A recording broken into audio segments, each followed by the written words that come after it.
लुधियाना से पधारे हुए श्री आर.पी. सोलंकी साहब संतों के विचारों को प्रस्तुत कर रहे थे और संतों का स्वागत भी कर रहे थे। जलते हुए दीपक से इतना तो सबक लेना होगा कि खुद को जलाकर दूसरों को रोशनी देना होगा। यही काम संत लोग करते हैं। आज हमारे बीच महर्षि में ही परमहंस जी महाराज के महान तपोनिष्ठ शिष्य संत मत के वर्तमान आचार्य स्वामी श्री हरिनंदन जी महाराज मंचासीन हैं। हम उनसे विनम्र प्रार्थना करते हैं कि अमृतमयी वाणी सुनाने की कृपा करें। आज का जो प्रतिपाद्य विषय है वह है मानव शरीर की उपादेयता। सज्जनों, मानव जीवन ईश्वर की सबसे बड़ी सौगात है। जीवन बेशकीमती है। जीवन को छोटे उद्देश्यों के लिए जीना जीवन का अपमान है। विषय वासनाओं में जीवन का समय बर्बाद करना जीवन का तिरस्कार है।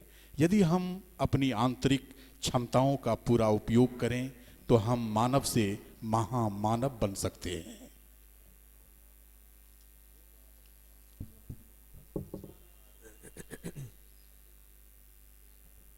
वंदो गुरुपद कंज कृपा सिंधु नर रूप हरि महामोह तम पुंज जास वचन रवि करे निकरे धन्य धन्य सद्गुरु सुखद महिमा कही न जाए।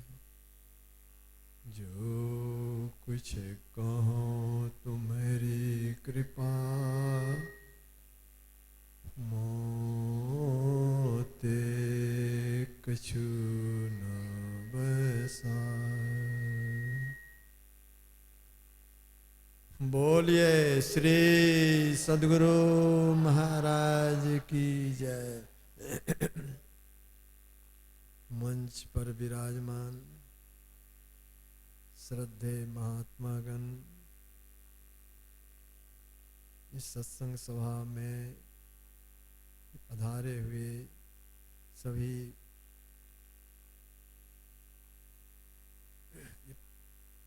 सम्मानीय महाशयगण, महासभा के अखिल भारतीय संत मत सत्संग महासभा के सभी पदाधिकारीगण, स्थानीय स्वागत समिति के सभी सज्जन वृंद तथा विभिन्न स्थानों से आए हुए हमारे सत्संग प्रेमी महानुभाव, आदरणीय माताओं एवं बहन,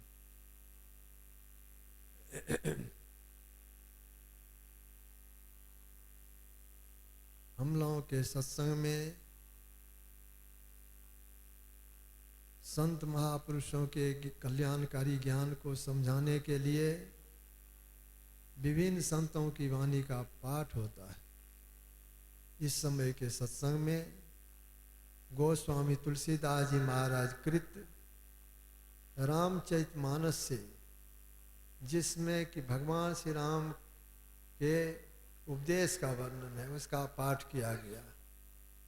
भगवान श्री राम के लिए सब कोई जानते हैं, उनका अवतरण त्रेता युग में हुआ था। क्यों वे अवतार लिए? रामचरितमानस में लिखा है, भगत हेत भगवान प्रभु राम धरे तन भूप, किए चरित पावन परम प्राकृत नर अनुरूप।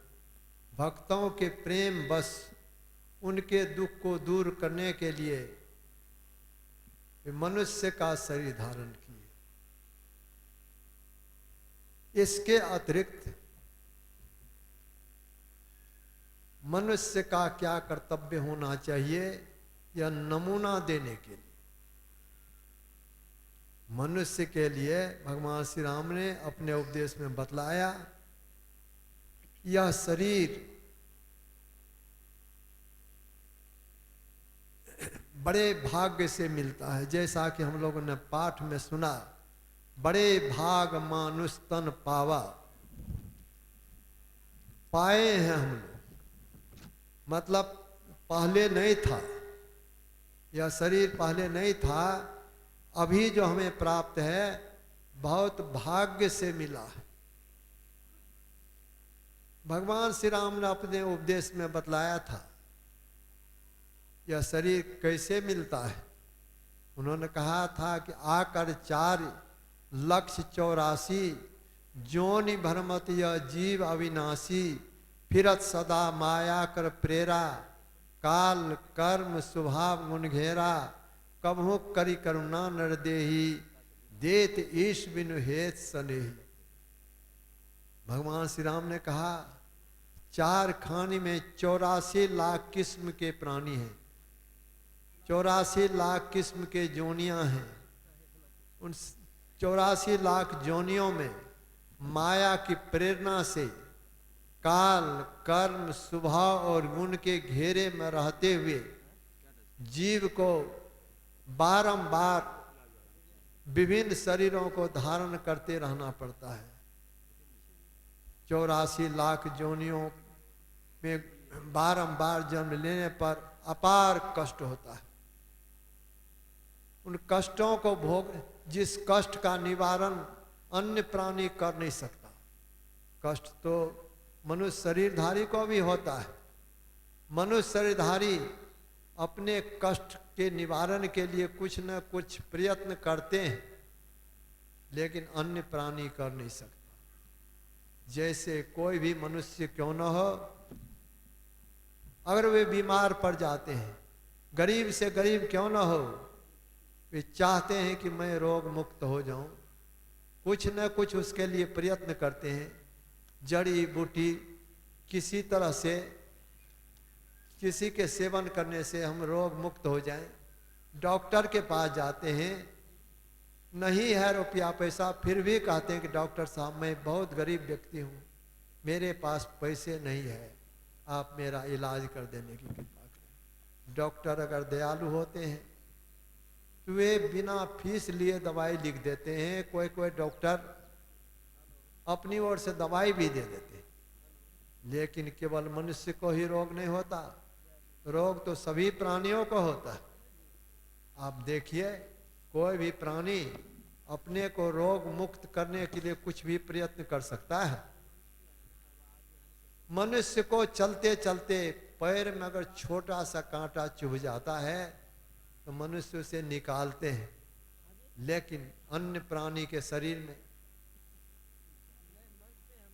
कांटा गड़ जाए, तीर धंस जाए, कोई भी हथियार लग जाए, लेकिन उससे, उस कष्ट से उबरने के लिए वह कुछ भी प्रयत्न नहीं कर सकता। कोई तीर मार दिया है, उसमें धंसा हुआ उसके शरीर में, कुछ कर नहीं पाता। कहने का मतलब हुआ कि मनुष्य के अतिरिक्त अन्य शरीरधारी दुख में पड़ा रहता है, लेकिन उस दुख से उबरने का कुछ भी उपाय नहीं कर पाता।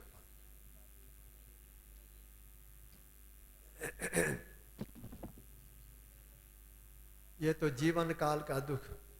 लेकिन जैसे मनुष्य का जन्म होता है, उसी तरह से अन्य प्राणी को भी का भी जन्म होता है, और जन्म काल में सबको कष्ट होता है। जन्म लेते समय कष्ट, मरते समय कष्ट, बिना कष्ट के न तो जन्म होता है, न बिना कष्ट के शरीर से प्राण निकलता है। बहुत कष्ट होता है। आप देखते हैं कि बच्चा जब जन्म लेता है वह रोता है। कोई भी व्यक्ति सुख की हालत में नहीं रोता, दुख में ही रोना होता है। सुख में तो लोग हर्षित होते हैं। गोस्वामी तुलसीदास जी महाराज ने लिखा, सुख हर सही जड़ दुख बिल खाही, तो समधीर धर ही मन माही। सुख में लोग हर्षित होते हैं, दुख में बिलखने लगते हैं, रोने लगते हैं, क्योंकि कोई दुख भोगना नहीं चाहते। दुख किसी को प्रिय नहीं मालूम पड़ता, तो दुख में रोते हैं। बच्चा जन्म काल में रोता है, इसका मतलब उसको दुख हुआ। ये कितना दुख हुआ इसको तो व्यक्त नहीं कर सकता, क्योंकि उस समय वह बोलना नहीं जानता। संत महापुरुष कहते हैं कि उसे दुख होता है जन्म काल में, बहुत काफी दुख होता है, इसलिए कि वह मां की पेट से बहुत संकीर्ण मार्ग से बाहर आता है। अगर ईश्वर परमात्मा रक्षा नहीं करे तो वह बच्चा बच भी नहीं सकता, इतना कष्ट होता है। जन्म लेने के पहले भी वह कष्ट में ही रहता है। माता के पेट में बच्चा 9-10 महीने रहता है, किस तरह से रहता है, किस हालत में रहता है। आप अगर देखना चाहें, जानना चाहें, अल्ट्रासाउंड करके देखने में आ जाता है कि माँ के पेट में बच्चा किस हालत में रहता है।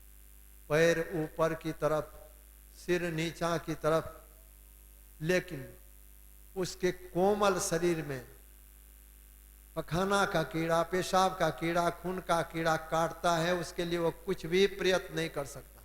कष्ट भोग रहा है, कुछ कर नहीं सकता।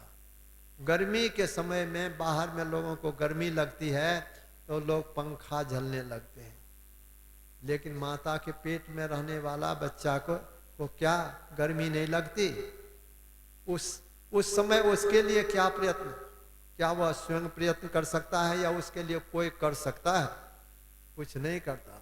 माता के शरीर की गर्मी, एक तो गर्मी का समय, माता के शरीर की गर्मी के कारण पेट में अन्न को पचाने के लिए जठराग्नि होती है, जिस जठराग्नि से खाया हुआ अन्न गल पच करके समाप्त हो जाता है, उसी के बीच बच्चा का शरीर रहता है। अब सोच लीजिए 9-10 महीने तक इस तरह से माँ की पेट में, पैर ऊपर की तरफ, सिर नीचा की तरफ, बहुत बहुत कष्ट होता है। कहा जाता है, संत महापुरुषों ने कहा है, माता के पेट में रहते हुए बच्चा को, कष्ट भोगते हुए बच्चा को अंतिम समय में ईश्वर परमात्मा थोड़ी देर के लिए जन्म जन्मांतर का स्मरण करा देते हैं। आप सत्संग योग में देखिए, गर्भोपनिषद, गर्भोपनिषद में लिखा है कि 9वां महीना पूरा हो जाने पर गर्भस्थ शिशु को जन्म जन्मांतर का स्मरण हो आता है। वह देखने लगता है कि सृष्टि के आदि काल से हम कितनी बार और कितने तरह का शरीर धारण किए हैं, कितनी बार हम जन्म लिए, कितने तरह का शरीर धारण किए, और उन शरीरों को धर करके हमें क्या क्या कष्ट का भोग हुआ है।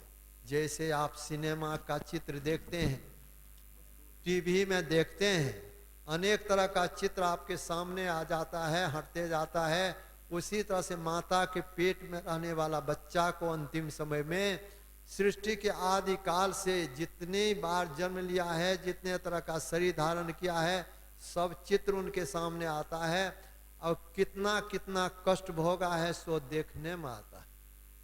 होते होते अंतिम में देखने में आता है कि इस समय मैं माँ की पेट में हूँ, मेरा पैर है ऊपर की तरफ, माँ के पेट में बहुत कष्ट की हालत में हूँ, कष्ट निवारण के लिए मेरे पास कोई उपाय नहीं। तो वह चूंकि उस समय परमात्मा उनको दिव्य दृष्टि दे देते हैं, स्मरण हो आता है, तो परमात्मा से प्रार्थना करता, अपना तो कोई उपाय नहीं कि हम माँ के पेट से निकल जाए, निकलने का कोई उपाय नहीं उसके सामने। तब वह प्रार्थना करता, हे प्रभु हमको इस कष्ट से निकालिए, माता के पेट से बाहर जाकर के मैं आपकी भक्ति करूंगा, आपको जरा सा भी नहीं भूलूंगा, आपका सुमरन करता रहूंगा।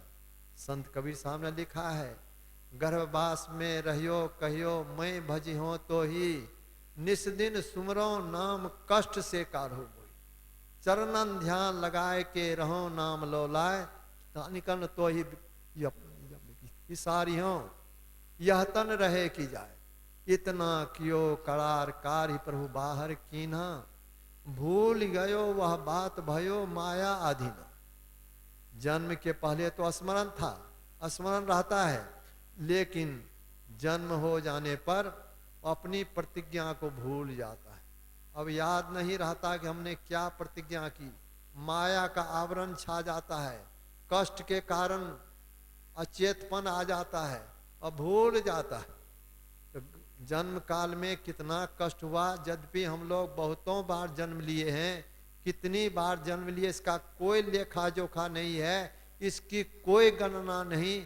परम भक्तिन सहजोबाई ने कहा 84 भुगती घनी अब बहुत सही जम मार, भरम फिरे तिहु लोक में तो न मानी हार, तो न मानी हार मुक्ति की चाह न कीनी, हीरा देही पाए मोल माटी के दीनी, मूरख नर समझे नहीं समझाया बहु बार, चानंदास कहे सहजिया सुमरो ना करता। सहजोबाई कहती है 84 लाख जोनियों में बहुतों बार घूमे हो, और जितनी बार तुम्हें जन्म लेना पड़ा है, जम की मार खा करके तुम्हें इस शरीर से निकलना भी पड़ा है। क्योंकि अपने आप कोई भी जीव, कोई भी शरीरधारी अपने आप शरीर से नहीं निकल पाता, अपने आप नहीं निकल पाता। मनुष्य भी, यद्यपि मनुष्य शरीर को, शरीरधारी को कहा सबसे उत्तम शरीर, सब तरह का ज्ञान इसमें है, लेकिन मनुष्य शरीरधारी भी अपने आप इस शरीर से निकल नहीं सकता। काहे नहीं निकल पाते? निकल नहीं पाने का कारण क्या? जिस शरीर में हम हैं, इस शरीर में बाहर में 9 द्वार है।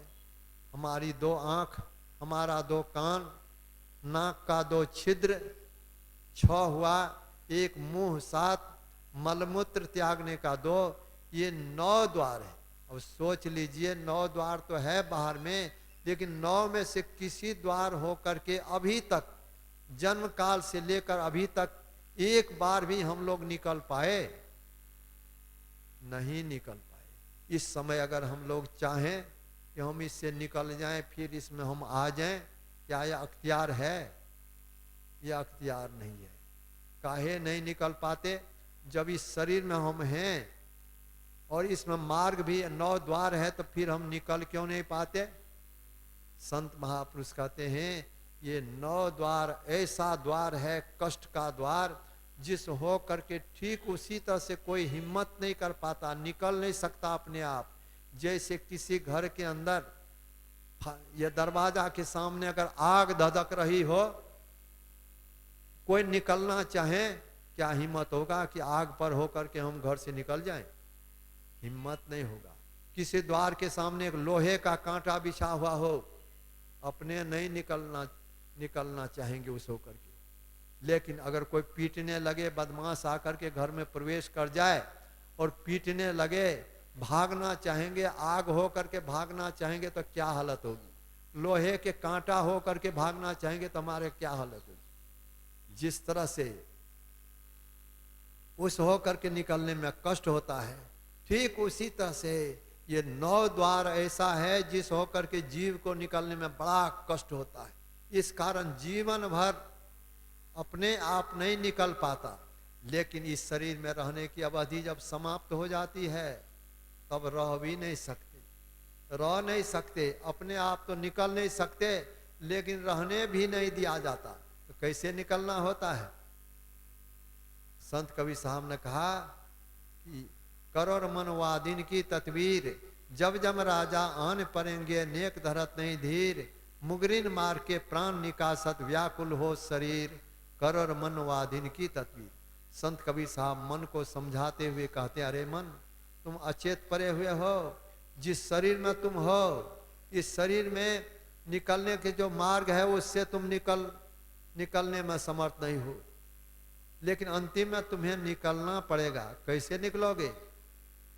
अपने तो नहीं निकल सकते, तो जम की मार खा करके इसी 9 में से किसी एक द्वार हो करके जीव को निकलना पड़ता, बड़े कष्ट के साथ। इसीलिए सहजोबाई ने कहा 84 भुगती घनी बहुत सही जम मार। जम की मार भी जितने बार हम जन्म लिए, जितने बार शरीर त्यागे, जम की मार खा करके ही शरीर त्यागना पड़ा है। ये इसी को आवागमन का कष्ट हम लोगों के परमाराध्य गुरुदेव ने कहा कि आवागमन सम दुख दूजा है नहीं जग में कोई। इस तरह ये आवागमन के कष्ट को हम लोग भोगे हैं सृष्टि के आदि काल से। इतना कष्ट भोगने के पश्चात जब बहुत बहुत कष्ट का भोग भोगता है जीव, तब भगवान ईश्वर परमात्मा जीव पर दया करके, करुणा करके उसको मनुष्य का शरीर दे देते हैं। मनुष्य का शरीर इसलिए देते हैं, इस शरीर में इस आवागमन के चक्र से, दुखों से निवृत्त होने के लिए प्रयत्न किया जा सकता है। और इसी शरीर में मार्ग भी परमात्मा ने बना दिया है आराम से निकलने का। केवल बाहर में जो दुख का मार्ग है, 9 द्वार है, यही नहीं, इसके अंदर में गुप्त मार्ग है और आराम से निकलने का मार्ग है, और सभी के अंदर वह मार्ग है। लेकिन उस मार्ग को बिन दया संतन की में ही जानना, उस राह को हुआ नहीं, होता नहीं और हो न रहा है। बिना संसदुर के उस मार्ग को कोई नहीं जान सकता। तो भगवान श्री राम ने यही समझाया था, यह मनुष्य शरीर जो आप लोगों को मिला है, बहुत भाग्य से मिला है, क्योंकि ऐसा दुर्लभ, ऐसा शरीर और कोई शरीर नहीं, नर समान नहीं कवनी उदेही, जीव चराचर जाचर जेही। मनुष्य शरीर के समान और कोई शरीर नहीं। उसकी विशेषता के संबंध में आप सुन रहे थे, केवल मनुष्य शरीर में 3 ओर जाने का मार्ग परमात्मा ने बनाया, 3 ओर। अब जिस ओर आप जाना चाहें, जिस ओर जाना चाहें, 3 ओर। अगर आप चाहते हैं कि शरीर छूटने के बाद हम स्वर्ग जाएं, तो स्वर्ग में जाने के लिए भी शरीर में मार्ग है।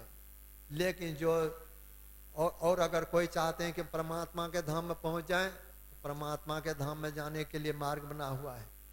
जो इसको नहीं मानते, जो ईश्वर परमात्मा को नहीं मानते, स्वर्ग की भी बात को नहीं मानते, ऐसा कहने वाले बहुत लोग अभी भी हैं। लोग कहते हैं स्वर्ग नरक कहाँ पर है। ये सब गलत बात है। जो कुछ भी है इसी संसार में, ऐसे लोग खुले आम पाप कर्म में प्रवृत्त रहते हैं, पाप कर्म करते रहते हैं। उसके लिए नरक का रास्ता बना हुआ है, और उसके पहचान के लिए किस रास्ते पर, अभी किस मार्ग पर हम हैं, वर्तमान समय में हम किस मार्ग पर हैं। 3 रास्ता हमारे अंदर है, लेकिन इस समय हम किस मार्ग में हैं। आपने सुना, जब तक आंख बंद करने पर अंधकार मालूम पड़ता है, तब तक हम नरक के रास्ते पर खड़े हैं।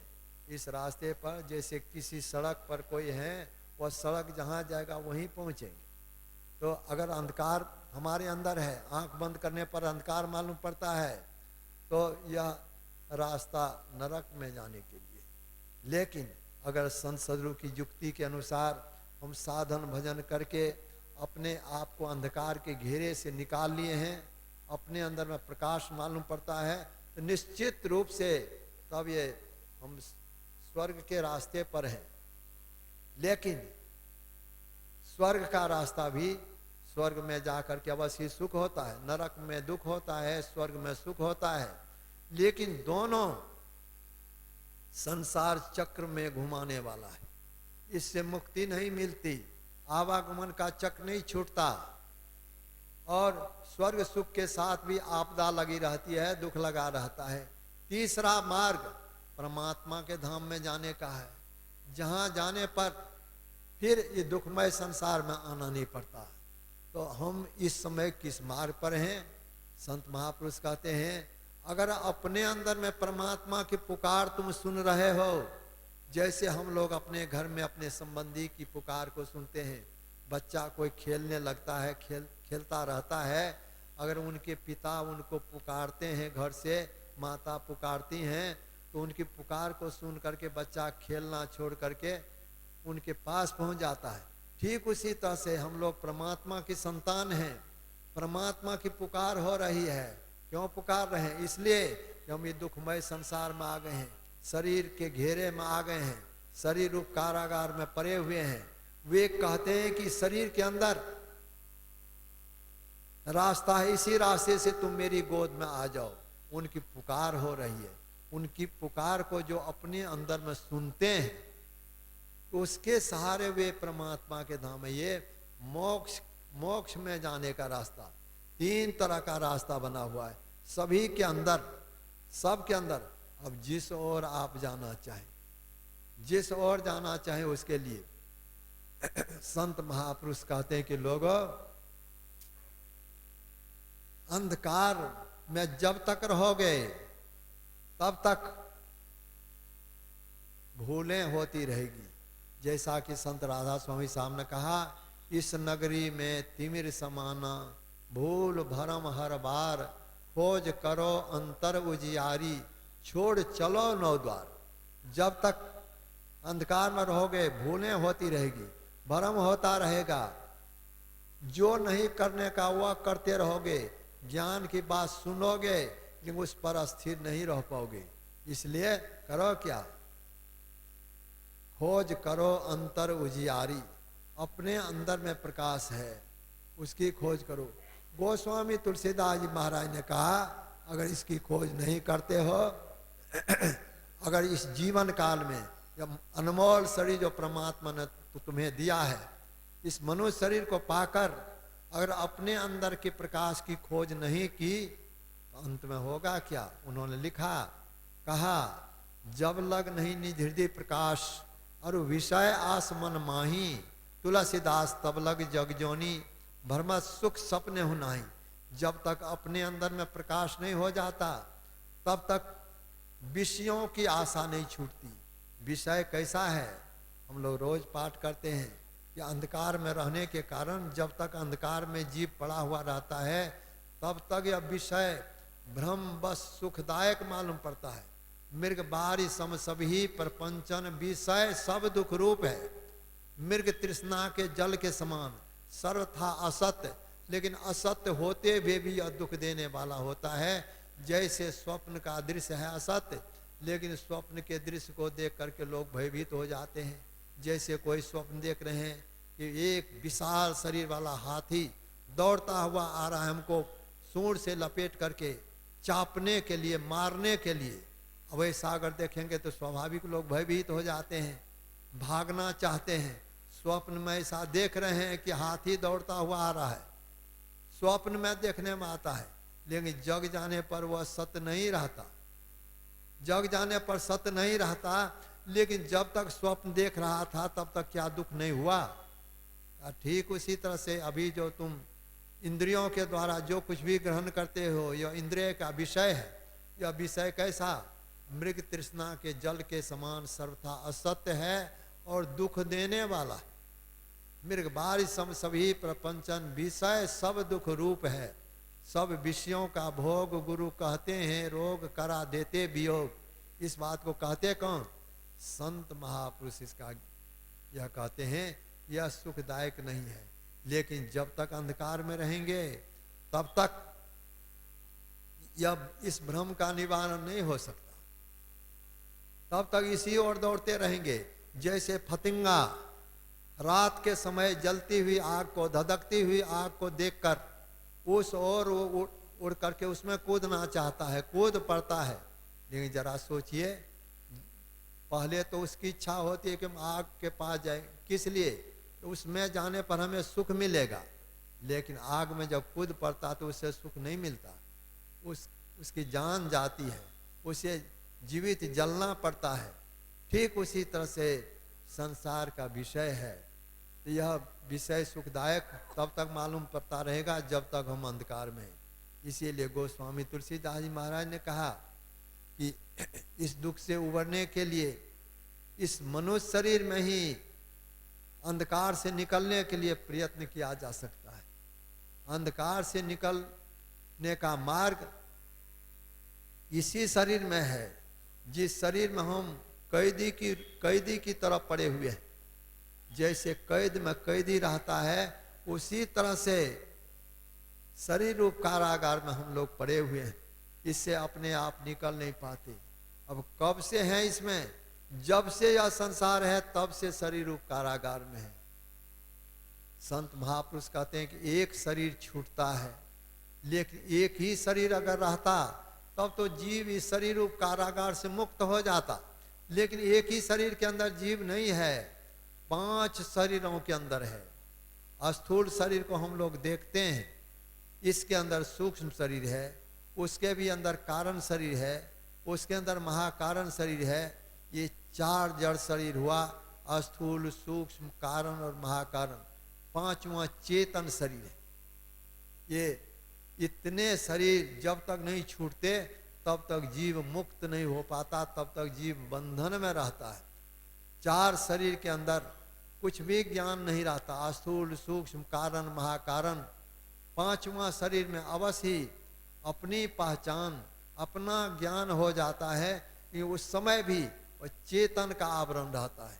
सब शरीरों को पार कर जाने पर ही जीव हम प्रभु हम एक ही होई, जैसा कि हम लोगों के परमाराध्य गुरुदेव ने कहा कि जीव तब बंधन से मुक्त हो जाता है, परमात्मा में जाकर के परमात्मा ही बन जाता है, सदा के लिए दुख का अंत हो जाता है। यह काम अपने दुख को दूर करने का, अपने दुख को अंत करने का काम केवल इसी मनुष्य शरीर में किया जा सकता है। अन्य शरीरधारी को यह ज्ञान कहाँ। परमात्मा ने इस शरीर में मोक्ष का द्वार भी बतलाया, साधन धाम मोक्ष कर द्वारा।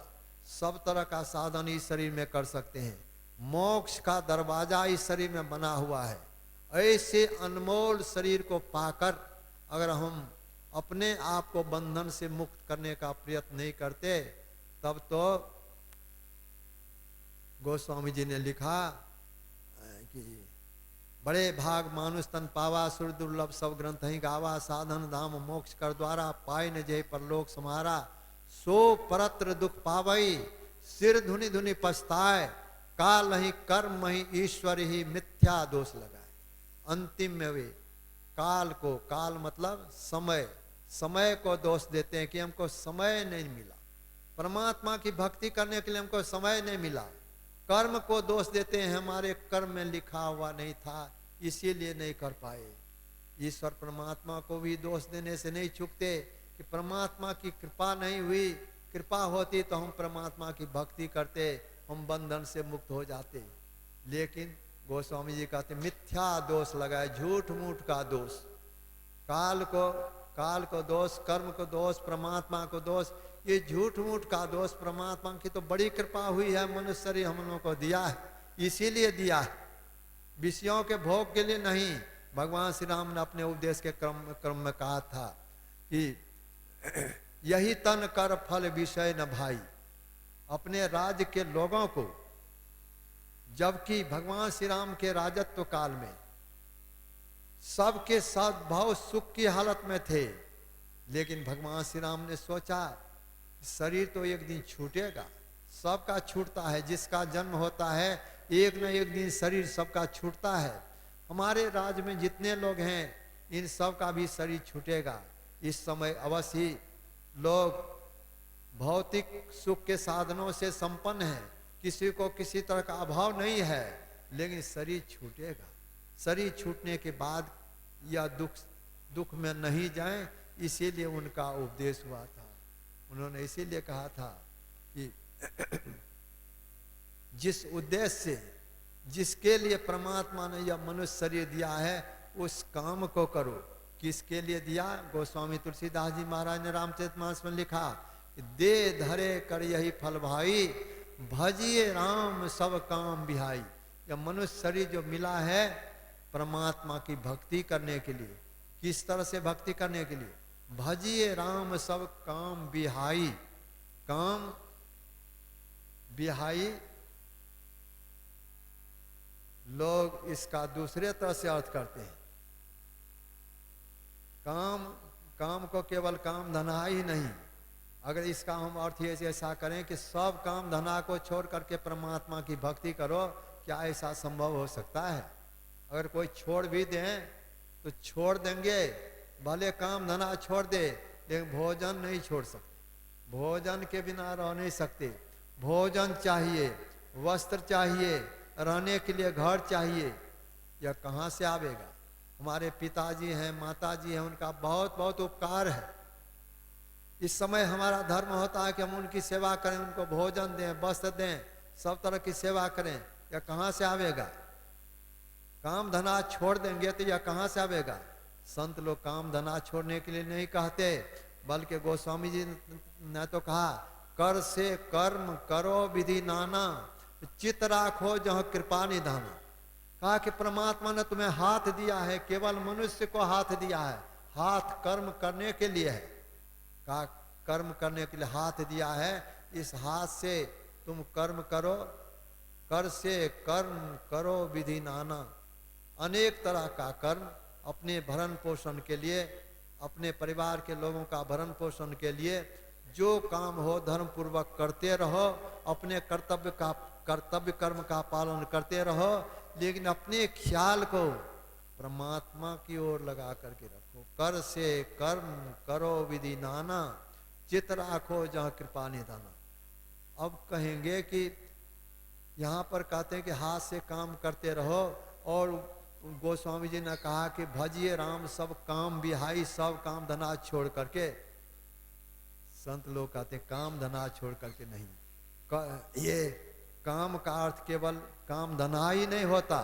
संत कबीर साहब ने कहा काम काम सब कोई कहे, काम न चीन्हे कोई, जेती मन की कल्पना काम कहावे सोई। काम काम लोग कहते हैं, लेकिन काम धना को ही काम नहीं कहते।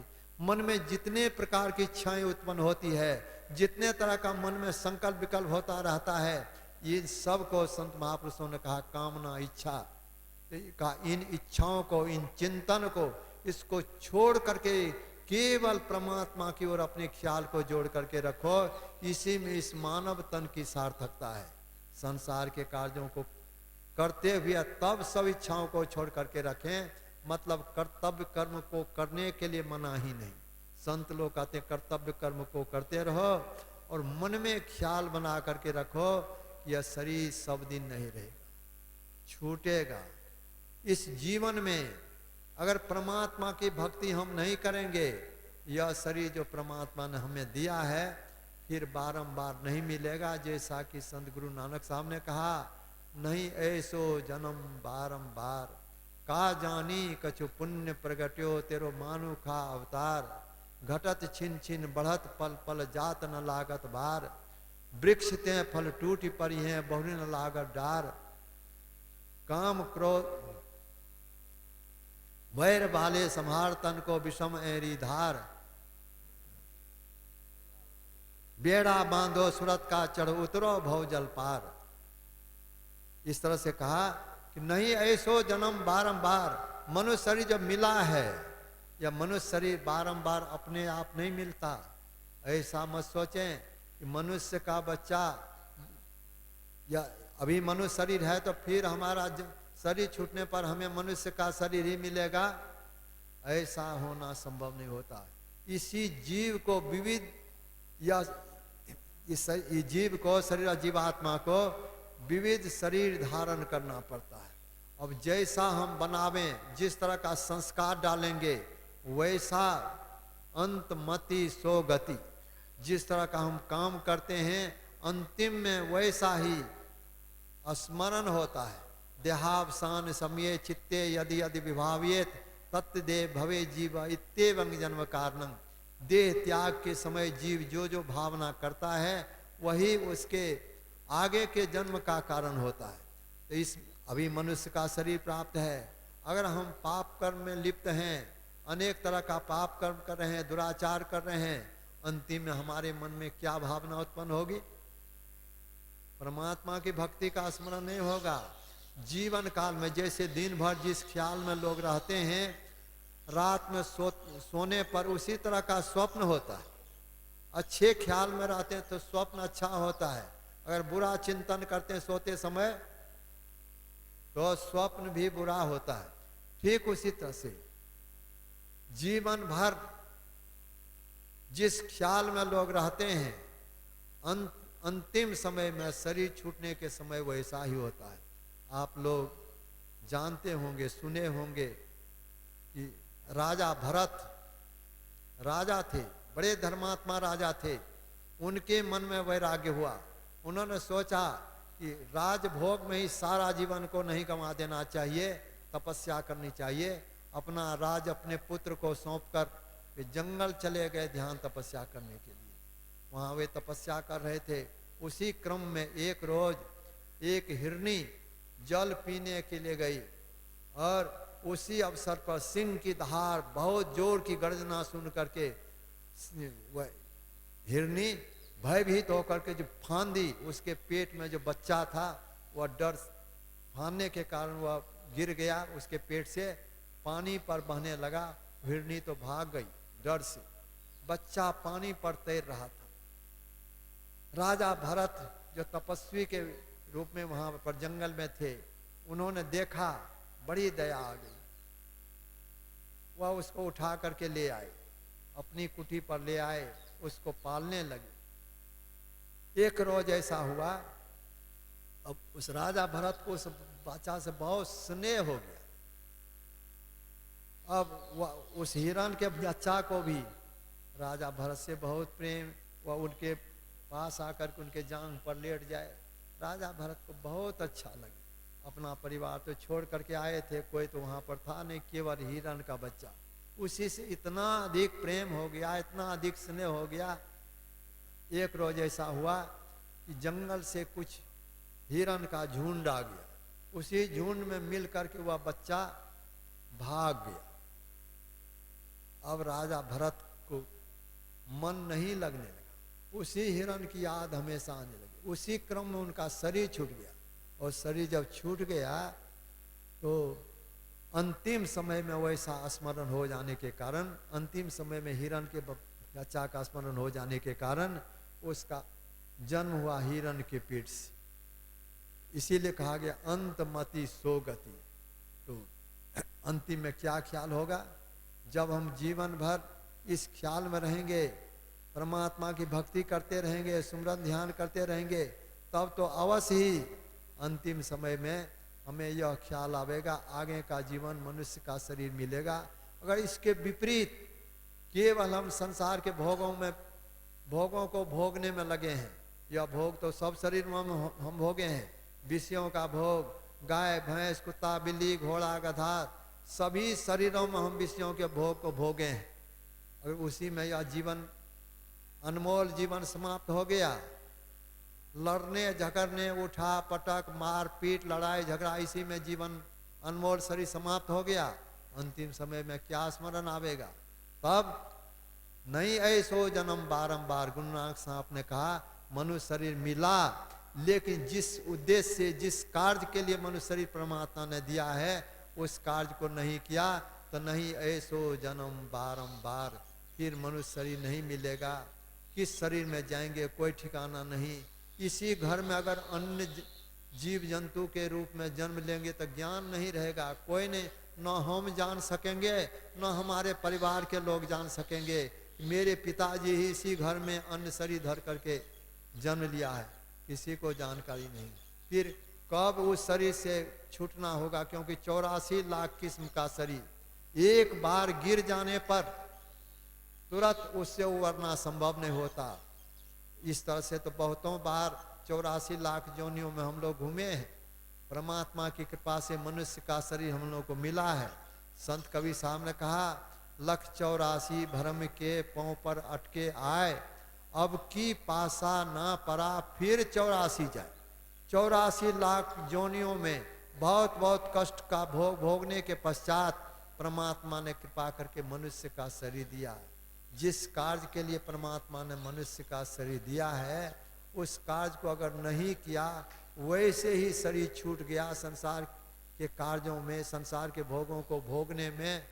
तब गोस्वामी तुलसीदास जी महाराज ने कहा लाभ कहा मानुष तन पाए, तब मनुष्य शरीर प्राप्त करने का क्या लाभ मिला। इसीलिए भगवान श्री राम ने सबको समझाया था, अनमोल शरीर है, एक तो परमात्मा ने यह मनुष्य शरीर दिया, और यह शरीर संसार सागर को पार करने के लिए नाव है।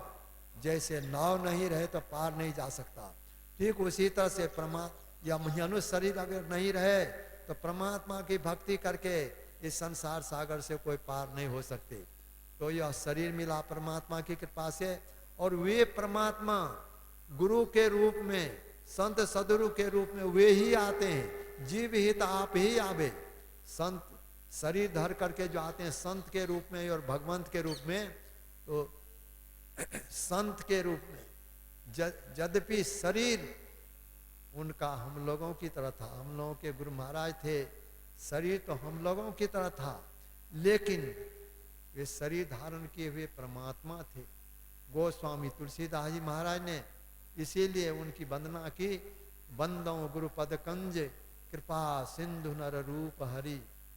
मैं गुरु महाराज के चरण कमलों की वंदना करता हूँ, जो कृपा के समुद्र नर रूप में हरि हैं, जिनका वचन महामोह रूप अंधकार राशि को नाश करने के लिए सूर्य के किरण के समान है। गुरु का वचन उसी तरह से होता है जिस तरह से सूर्य के किरण से कितना ही घोर अंधकार क्यों न हो, अंधकार समाप्त हो जाता है। उसी तरह से संत महापुरुष का वचन अज्ञान अंधकार को दूर करने के लिए ये मनुष्य शरीर की उपयोगिता के संबंध में कहा गया कि मनुष्य इसके मूल उद्देश्य को जाने कि अपने दुख को दूर करने के लिए परमात्मा की भक्ति करे, साथ ही इस संसार में जीने की कला भी सीखे। मनुष्य ही जीवन जीने की कला सीख करके अच्छी तरह से जीवन बिता सकते हैं। भगवान श्री राम ने यह करके दिखलाया, मनुष्य शरीर धारण करके दिखलाया कि मनुष्य को किस तरह से संसार में जीवन बिताना चाहिए।